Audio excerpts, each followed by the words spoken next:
सन्माननीय शरद पवार साहेब, सन्माननीय श्री उद्धव ठाकरे जी,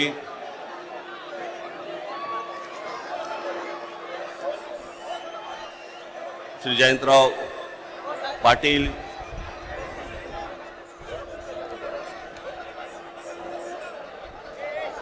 दुसरे पण जयंतराव पाटील, इथे दोन नावाचे दुबार बसलेले आहेत, इतर सर्व सन्माननीय आणि माझ्या सर्व जमलेल्या मतदार बांधवांनो, भगिनींनो आणि मातांनो,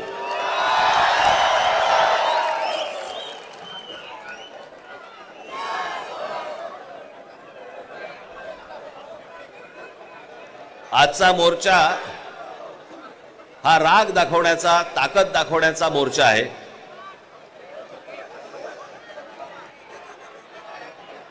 मतदारांना ए बाबा तो ड्रोन आहे ना, ड्रोन थोडं डोक्यावर आण, माझ्या वारा पडत होता।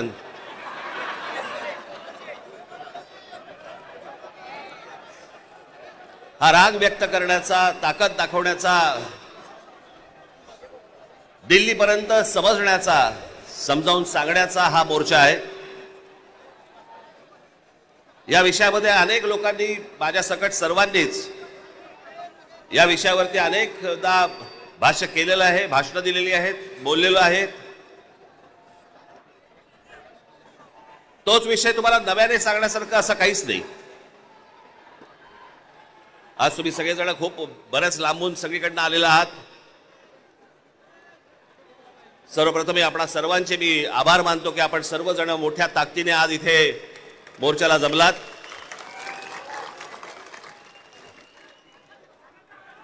खरं तर छोटे विषय आहेत, काही फार मोठा विषय नाही हा।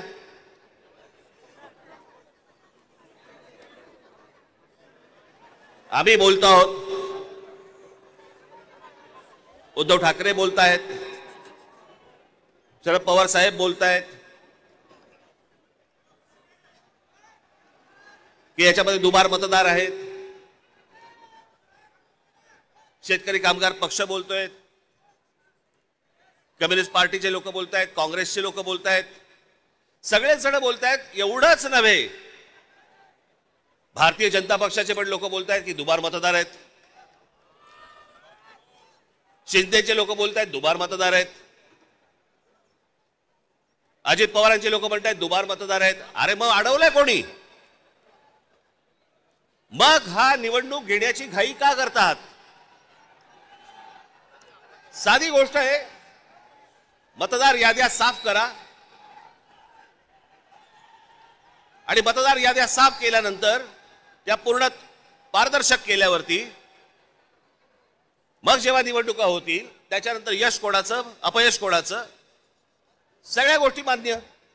पण सगळं लपून लपून लपून छपून जे चालू आहे ते कशासाठी? पण मी आज दोन तीनच गोष्टी तुम्हाला आज दाखवण्यासाठी इथे आणलेल्या आहेत।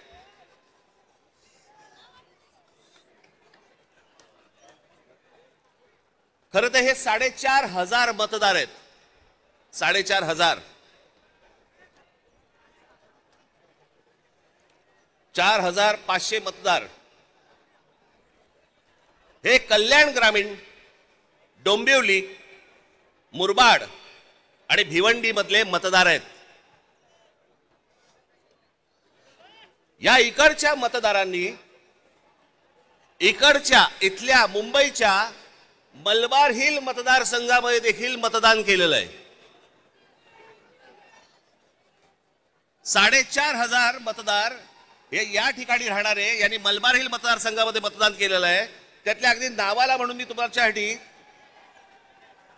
हे एवढे मतदार आहेत, हे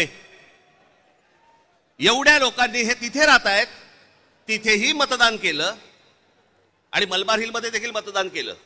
ह्याच्यातली म्हणून मी आता जस्ट फक्त 3 नावं आणली आहेत, प्रभाकर तुकाराम पाटील, राम महादू भोईर आणि गजानन पुंडलिक भोईर। ही त्यांची मतदार यादी आहे। या मतदार यादीमध्ये त्यांनी त्या मतदारसंघांमध्ये देखील मतदान केलेलं आहे आणि मलबार हिल मतदारसंघामध्ये देखील मतदान केलेलं आहे। असे लाखो लोक आहेत महाराष्ट्रभर की जे या मतदानासाठी म्हणून वापरले गेले.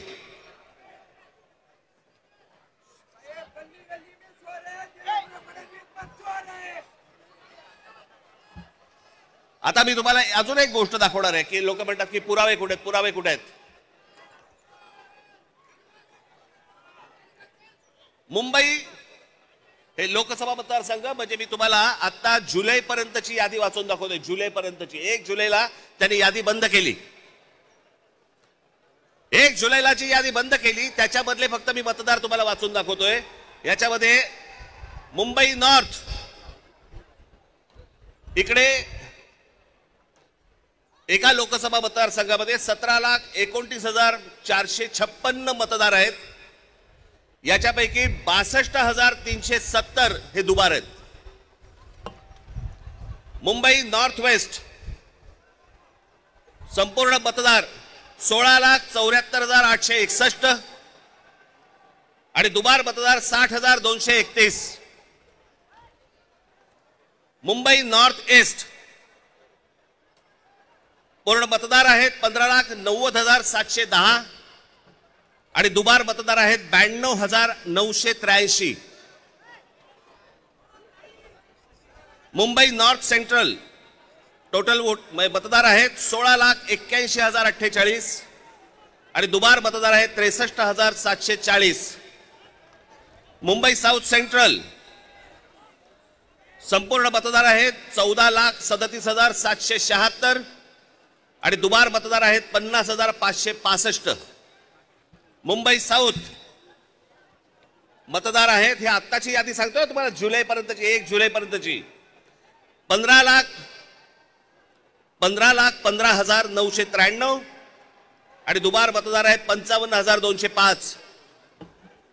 नाशिक लोकसभा मतदार आहेत 19,34,349 आणि दुबार मतदार आहेत 99,673. मावळ लोकसभा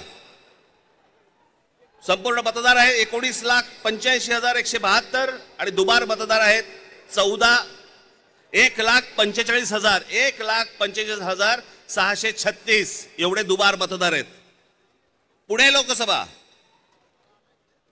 17,12,242 दुबार मतदार आता आहे तिकडे 1,02,002.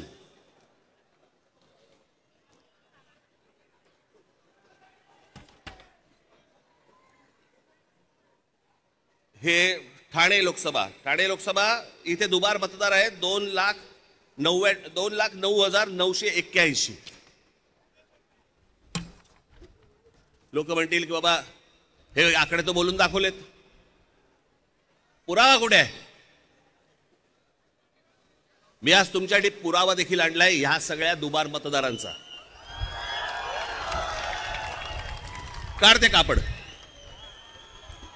हे सगळे दुबार मतदार आहेत. हे एवढे सगळे दुबार मतदार आहेत. हे मी तुम्हाला आता जेवढे फक्त मतदारसंघ सांगितले तेवढ्यातले फक्त दुबार मतदार आहेत. म्हणजे तुम्हाला कल्पना येईल महाराष्ट्रामध्ये काय प्रकारचा गोंधळ येतो. आणि एवढे पुरावे दिल्यानंतर देखील हट्ट सुरू आहे की नाही नाही कोर्टाने सांगितलंय जानेवारीत निवडणुका घ्या. कशा घ्या? का घ्या? कोणाला आहे घाई? 5 वर्ष निवडणुका घेतल्या नाहीयेत. 5 वर्ष. अजून 1 वर्ष गेलं तर काय फरक पडणार आहे? काय फरक पडतो? 5 वर्ष काही फरक नाही पडला. अजून 1 वर्ष गेलं. पण जी माणसं भरली आहेत आतमध्ये त्याचं काय करायचं? मग त्याच्यातल्या त्याच्यात निवडणुका आटपून घ्यायच्या आणि पुन्हा यश पदरी पाडायचं. याला काय निवडणुका म्हणतात? या निवडणुका अशा याच्यात तर लोकशाही तरी टिकेल.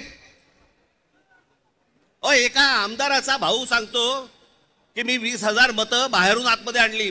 आमदाराचा म्हणजे ह्याची हिंमत बघा, सत्तेचा माज बघा की एक आमदाराचा भाऊ सांगतो की आमदार असतो पैठणचा, त्यांचा बुमरेचा भाऊ ना. हो पण त्याचा बुमरेचा भाऊ ना तो मुलगा हल्ली कळतच नाही माहिती. या मतदार याद्या तपासताना ह्याच्यातला कोण त्या दिवशी सांगितलं नाही का मी? मुलीचं वय 114, वडिलांचं वय 43. त्या दिवशी काय मला बोलायचं ते मी बोललो. काहीही चालू आहे. त्या नवी मुंबईचे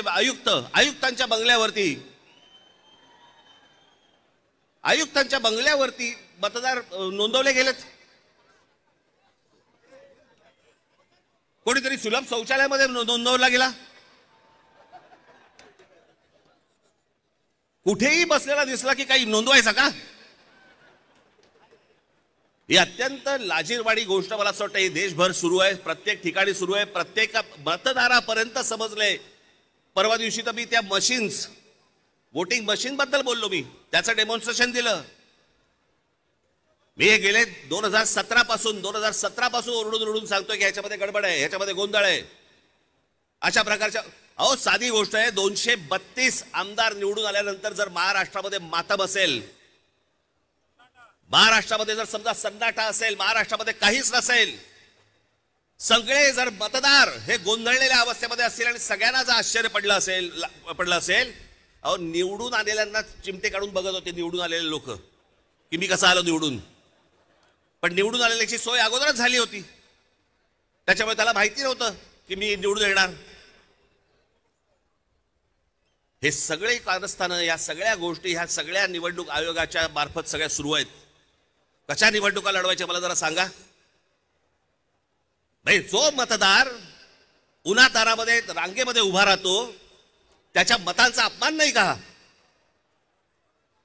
म्हणजे मतदारांनी मतदान नोंदवायचं, कुठेही करायचं, पण मॅच अगोदरच फिक्स आहे, त्याच्या मताला काय किंमत आहे?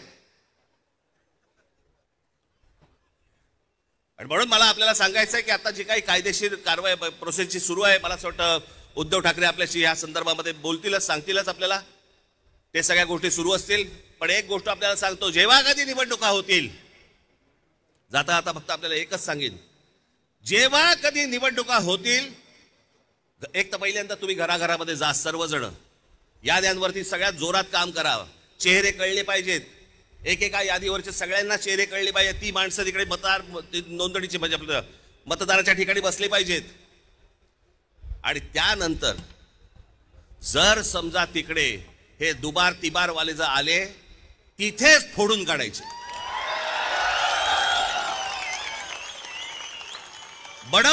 बडवायचे आणि मग पोलिसांच्या हातात द्यायचे. त्याशिवाय हे वटणीवरती येणार नाही. त्याशिवाय हा महाराष्ट्रामधला जो चाललेला कारभार आहे हा वटणीवरती येणार नाही. आज आपण सगळेजण इतक्या मोठ्या संख्येने इकडे सगळेजण आलात, मी आपल्या सर्वांचे मी आभार मानतो आणि आपली सर्वांची रजा घेतो. धन्यवाद. जय हिंद, जय महाराष्ट्र. टाइम्स डिजिटलला लाईक करा, सबस्क्राईब करा, शेअर करा आणि बेल आयकॉन दाबायला विसरू नका. पाहत रहा टाइम्स डिजिटल.